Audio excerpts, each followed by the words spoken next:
We appreciate our youth who operate the sound and video system for us each week. But I have to confess, y'all, I was enjoying y'all struggling with trying to keep the screen up with the readers. But maybe you'll have better luck this time. Today's scripture lesson, again, is from the book of Acts, chapter 2, verses 5 through 12. Now there were devout Jews from every nation under heaven living in Jerusalem. And at this sound the crowd gathered and was bewildered, because each one heard them speaking in the native language of each. Amazed and astonished, they asked, "Are not all these who are speaking Galileans? How is it that we hear, each of us, in our own native language?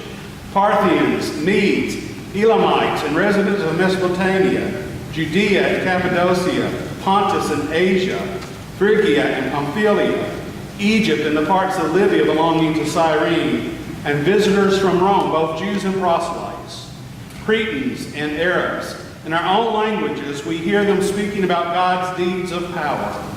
All were amazed and perplexed, saying to one another, "What does this mean?" But others sneered and said, "They are filled with new wine." Says the word of God for the people of God. Thanks be to God. I think for many of us, it seems obvious that there are three races: Caucasian, Negro, and Asian. And it just seems to us that that's obvious. That's how the world is divided. But actually, that is not really how the world is divided. That is a social construct. That is an order that we have imposed onto humanity. It's not really innate in humanity. Biologically speaking, there is only one human race. Scientifically speaking, there are not three races of humans. There is one race.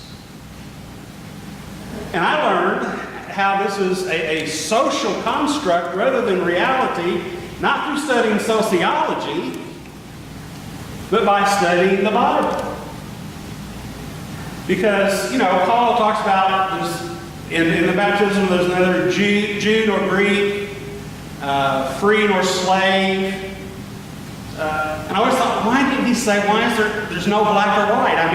That would help so much in our society if Paul had said there's neither black nor white. And I knew, the Bible talks about Ethiopians. I knew there were black people in the biblical world.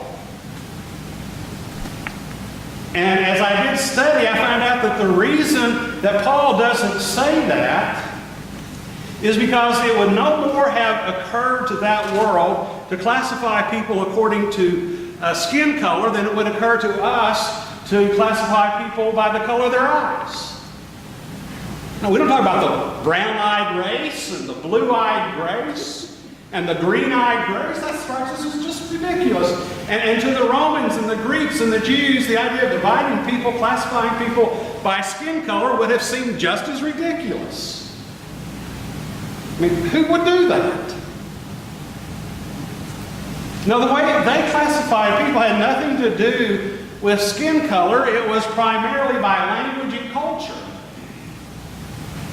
So if you were a Greek, that didn't necessarily mean that you were born in Greece. It didn't necessarily mean that you had white skin. It meant that Greek was your first language, and you grew up in a culture that was primarily a Greek culture. And if you were a Syrian, it meant that it was Syrian culture and the Syrian language, regardless of what your skin color was. And we've kind of recreated that now, because we talk about Hispanics. And that's based on a language. A Hispanic can be just very, very dark skin, or it can be someone that's blonde-haired and blue-eyed if they speak Spanish as their primary language. Now, don't think that the division and differences caused by language and culture is a trivial thing. It can be just as divisive, just as much a problem as division based on skin color. The nation of Belgium, which is divided between different language speakers, is just about to fall apart because of the division over language differences. And I can remember a few decades ago when Canada had a big referendum, and there was a real chance that Quebec, the French-speaking part of Canada, was going to break away from the rest of Canada, and there's still tensions. So at Pentecost, we get a sign of God's intention for the church. Pentecost is the sign, it is the proof that God's will for the church is that we be one body, that we not be divided by race or culture or language, but that we will be one church, one people, just as there is one Lord and one baptism and one communion. And so if we hear someone who expresses hostility or hatred towards somebody else because they speak a different language that is against God's will. Now I remember, and maybe it still does make some people angry, but I remember when the ATM machine started to push, you had to push a button whether you wanted English or Spanish on the screen. And I heard people act like that was the worst thing that had happened to this country in 300 years. It was awful. It was disgusting. That people spoke Spanish. That's one of God's languages. God speaks Spanish. I'm sure of it. I'm sure He does. Now, hatred and hostility based on a difference of language or skin color, that's wrong for anybody and for everybody.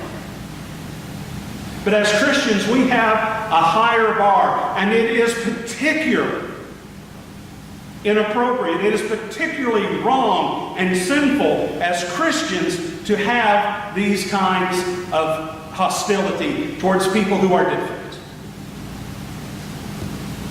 Because God's will is for the church to be composed of people speaking all languages and coming together. And so when somebody expresses anger towards somebody who's Hispanic, they're talking about our brother or our sister. Not some stranger, not some foreigner. Our brother, our sister. World Communion Sunday was created as a way to express the unity of the church across the world, across denominational lines, across theological lines, across cultural and linguistic lines. And so the fact that we celebrate World Communion Sunday is a sign of how far we have come, and a sign of how far we have to go. Come, Holy Spirit, and make us one.